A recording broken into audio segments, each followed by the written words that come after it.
तो दोस्तों आपको अपने मन में पहले इंग्लिश को लेकर कोई डर उत्पन्न नहीं करना है कि इंग्लिश कैसे सीखें या हम इसको कैसे इसकी वोकैबलरी को याद करें। तो हम एक नए जेन्युइन तरीके से वोकैब को याद भी करेंगे और सीखेंगे।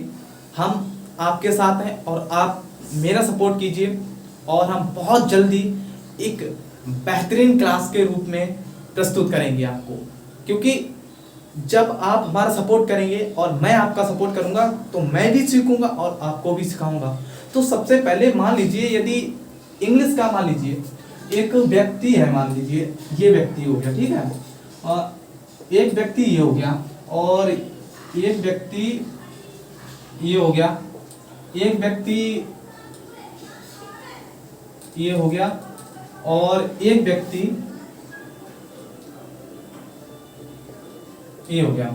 तो अब देखिए, मान लीजिए ये चार व्यक्ति हैं, ठीक है, और तो मान लीजिए ये अमेरिका का है, ठीक है, ये अमेरिका का है, ठीक है, हाँ ये अमेरिका का है, ये जापान का है, ये चीन का है, ठीक है, और ये भारत का है, यानी इंडिया का, ये इंडिया का है।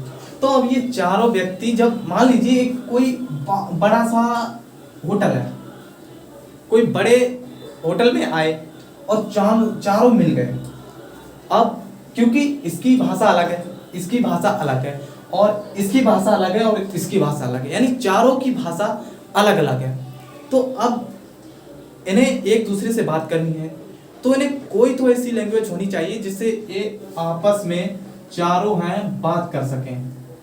तो अगर जब आपस में जब इन्हें बात करनी है तो कोई एक ऐसी लैंग्वेज होनी चाहिए थी जिससे इन चारों को अपनी बात रखने का मौका मिल सके। क्योंकि यदि ये जापान है, जापानीज बोलेगा, ये इंग्लिश बोलेगा, यदि चाइनीज बोलेगा और ये अपनी हिंदी बोलेगा, तो कहीं ना कहीं ये कनेक्ट नहीं हो पाएंगे। तो आप समझिए, सबसे पहले जब जन्म हुआ होगा तो इन्हें किसी को नहीं पता होगा कि मैं अंग्रेज हूँ, मैं जापानीज हूँ, मैं चाइनीज हूँ या मैं इंडियन हूँ।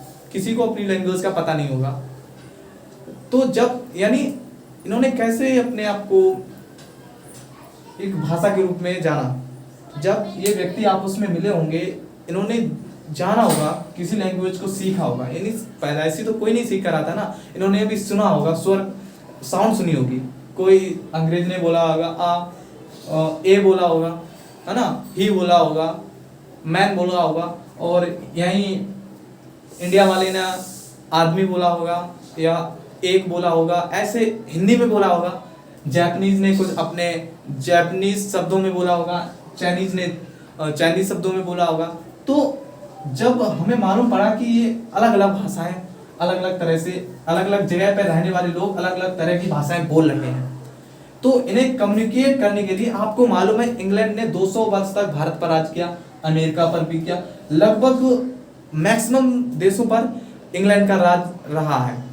तो अब इंग्लैंड का जहां जहां राज रहा है वहां पर उसने अपनी संस्कृति को उन हमारे सभी के माइंड पर थोप दिया। यानी जो उसकी लैंग्वेज थी, उसने सभी को, हम लोगों को उसी लैंग्वेज में सीखने के लिए बाध्य कर दिया, क्योंकि राज उनका था, जो वो कहते थे वही मुझे करना पड़ता था।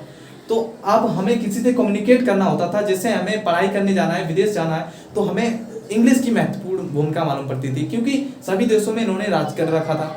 तो जब राज कर रखा था तो इन्हें इंग्लिश आती थी, और हमें यदि कहीं व्यापार करना है तो हमें इंग्लिश आना बहुत जरूरी है ना।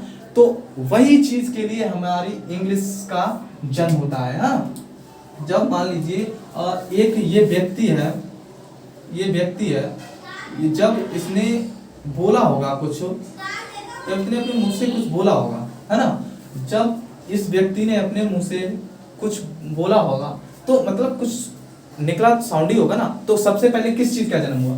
तो सबसे पहले अगर हम जन्म की बात करें तो सबसे पहले हमारे ख्याल से साउंड आया होगा ना, सबसे पहले साउंड आया होगा, और साउंड के बाद अब इसने क्या बोला होगा। जैसे अगर अंग्रेज होगा तो उसने ए बोला होगा, वी सी आई ओ, यानी अलग अलग तरह के लेटर, यानी तो सबसे सेकंड साउंड के बाद हमारा क्या जन्म होता है, लेटर का। तो उसने फिर लेटर का प्रयोग किया होगा ना, लेटर। अब लेटर क्या होते हैं, लेटर आपको पता है, लेटर यानी जो उन्होंने यूज किए थे शुरुआत में, यानी था साउंड, साउंड को एक रूप दे दिया कि यदि हमें ये चीज बोलनी है, यानी उन्होंने कहा जैसे हमें किसी को वी करके बुलाना है, तो वी उन्होंने वी, वैसे कोई ऐसा प्रतीक नहीं जो किसी की साउंड को डिनोट कर सके, लेकिन उन्होंने पहचान के लिए कि हमें यदि ऐसी चीज को दोबारा बुलाना है तो हम उसी चीज को डिनोट कर सकें, इसलिए उन्होंने बी लिख दिया, ऐसे ए बना दिया, ऐसे मतलब उन्होंने जो जो चीज उन्हें इस्तेमाल में मालूम पड़ी कि ये चीज हो सकती है, तो उन्होंने वही चीज का हमें वही प्रतिरूप दे दिया, और हमने उन्हीं को मिलाकर धीरे धीरे, जब हमने जो छोटे छोटे लेटर उन्होंने दिए, उन्हीं लेटर्स को मिलाकर हमने वर्ड का निर्माण किया। देखिए जैसे मान लीजिए ये शब्द है एक गुड, ठीक, ये क्या है, गुड। गुड माने क्या होता है, गुड माने होता है अच्छा, गुड माने होता है अच्छा। लेकिन यदि हम इसी को हम लिख दें OOGD, तो ये क्या हो गया, इसका कोई अर्थ निकल रहा है, नहीं निकल रहा है। आपको मालूम पड़ रहा है कि इससे कोई अर्थ निकल रहा है, लेकिन इससे कोई अर्थ नहीं निकल रहा है, क्योंकि हमें इसका मालूम ही नहीं है इसका क्या अर्थ हो सकता है। यानी जब लेटर्स को व्यवस्थित क्रम में रखा जाता है, यानी क्या है, लेटर्स को जब हम सही ढंग से व्यवस्थित क्रम में रखते हैं तब एक वर्ड का निर्माण होता है ना। तो एक वर्ड का निर्माण इसी प्रकार से होता है, यानी जब कोई लेटर को हम व्यवस्थित क्रम में सही ढंग से संयोजित करते हैं तब वो एक वर्ड का निर्माण करता है ना। तो वर्ड के बाद क्या आया होगा, अब हमने सबसे पहले देखा कि हमारा साउंड होगा, साउंड के बाद आया होगा लेटर, लेटर के बाद आया होगा हमारा, लेटर के बाद आया होगा, अब हम इस फोटो को यदि आप स्क्रीनशॉट लेना चाहे तो ले सकते हैं, उसके बाद हम आपको आगे बढ़ाते हैं।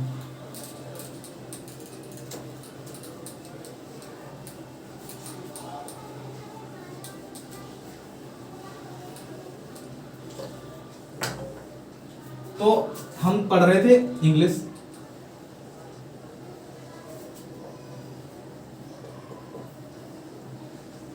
हम इंग्लिश सीख रहे थे। इंग्लिश में हमने देखा जो सबसे पहला जो इंग्लिश में जन्म हुआ होगा वो साउंड का हुआ होगा, साउंड के बाद हमने देखा लेटर का जन्म हुआ होगा, है ना। हमने देखा कि लेटर का जन्म हुआ होगा, और लेटर के बाद हमने देखा कि जब सही तरह से व्यवस्थित क्रम में लेटर्स को रखा गया तब हमारा वर्ड का निर्माण हुआ। अब वर्ड का निर्माण हुआ, लेकिन जब हम वर्ड के आगे हमारा आता है क्लाउज। देखिए सेंटेंस सबसे लास्ट में आता है, सेंटेंस से पहले आता है हमारा क्लाउज, यानी जो सब्जेक्ट और वर्ब से मिलता है, यानी जिसमें ऑब्जेक्ट नहीं होता है ना। तो वो हो जाता है हमारा क्लाउज, जिससे वो जाता है, वो खाता है, वो नहाता है, वो पीता है। तो ये क्या है, ये हमारा हो गया क्लाउज। तो वर्ड से बड़ा होता है हमारा क्लाउज, तो वर्ड से बड़ा हमारा क्लाउज, और क्लाउज के बाद हमारा जो आता है वो आता है हमारा सेंटेंस, है ना। तो सबसे पहले निर्माण हुआ होगा साउंड का, उसके बाद हुआ होगा लेटर का, लेटर के बाद वर्ड का, वर्ड के बाद क्लाउज का, क्लाउज के बाद सेंटेंस का। तो आपने ये सारी चीज समझ ली है। तो सबसे पहले हमें ये समझना है कि लेटर आखिर इंग्लिश में कितने होते हैं, हिंदी के मुताबिक इंग्लिश में लेटर कितने होते हैं, वो हमें सबसे पहले समझना होगा। देखिए इंग्लिश में लेटर पहले तो आपको दिखा दें, यदि जो मेरे भाई छोटे छोटे हैं जिन्हें नहीं मालूम है कि इंग्लिश में कितने लेटर होते हैं, तो मैं आपको बता दूं इंग्लिश में 26 लेटर होते हैं। कौन कौन से होते हैं आपको लिखकर बताते हैं।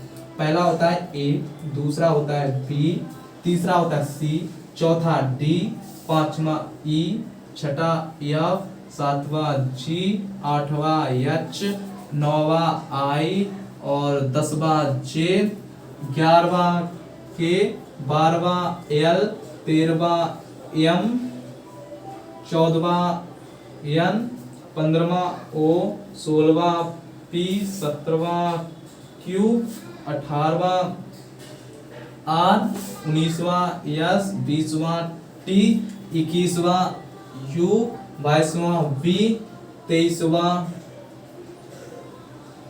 डब्ल्यू, 24वां एक्स, 25वां वाई और 26वां जेड। तो ये हमारे हैं इंग्लिश के लेटर्स, जो इंग्लिश लैंग्वेज है उसमें प्रयोग होने वाले ये है लेटर, और इन्हीं से मिलकर बनता है हमारा वर्ड। ठीक, इनसे मिलकर बनता है हमारा वर्ड। तो हमने देखा कि हमारे हिंदी में जो लेटर्स हैं वो लेटर्स हैं 52, और इंग्लिश में जो लेटर्स हैं वो हैं 26। तो हमने जब भाग दिया तो हमने देखा हमारा 2 बार गया, 26 दूनी 52, यानी कि जो हमारी जो हिंदी है, हिंदी की आधी है इंग्लिश, हिंदी की आधी इंग्लिश है। जैसे मैंने आपके सामने एक नाम लिखता हूं छोटा सा,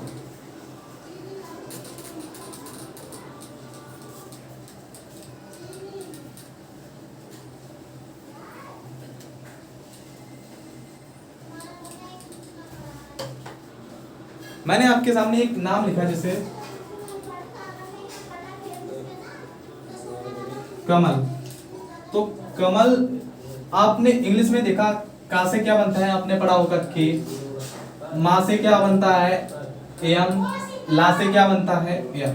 आपने देखा, मैंने कहा अगर का प्लस माँ प्लस ला यदि बनाते हैं तो बनता है कमल।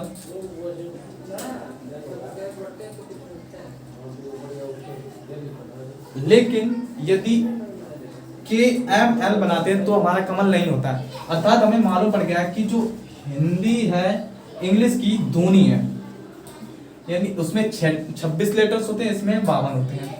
तब जब हम देखते हैं इसका अर्थ बनाते हैं तो हम इसमें एक जो वॉवेल होता है उसे हम जब जोड़ते हैं तब बनता है हमारा जाके पूरा नाम कमल। अर्थात जो हमारे वर्ड होते हैं हम पढ़ते हैं ये आधे होते हैं, यानी का, इसके इज इक्वल टू होता है क्यू।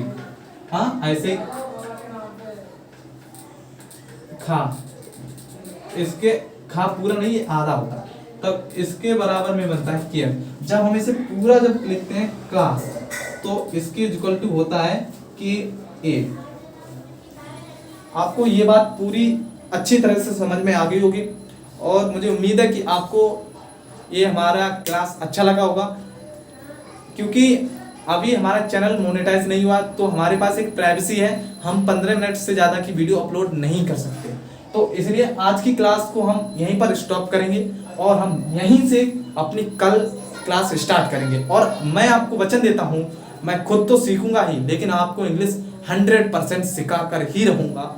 ये मेरा आप सभी से वचन है और वादा है। यदि आप सीखना चाहते हैं इंग्लिश, यदि आप इंग्लिश को बोलना चाहते हैं तो मेरे साथ बने रहिए और मैं आपके साथ बना रहूँगा हमेशा। अभी एग्ज़ाम्स आ रहे हैं, नए नए एग्ज़ाम्स, नेवी का है, एयरफोर्स का, एसएससी का आ रहा है, तो ये सारे एग्ज़ाम्स को हमें कवर करना है। इसलिए हम अपनी वोकैब को एक नए वीडियो के माध्यम से हम 2 वीडियो लाया करेंगे, जिसमें हम अपनी बेसिक इंग्लिश, ये वाली फर्स्ट वीडियो जो मेरे छोटे भाई हैं वो सभी सीख सकेंगे। Thanks for watching.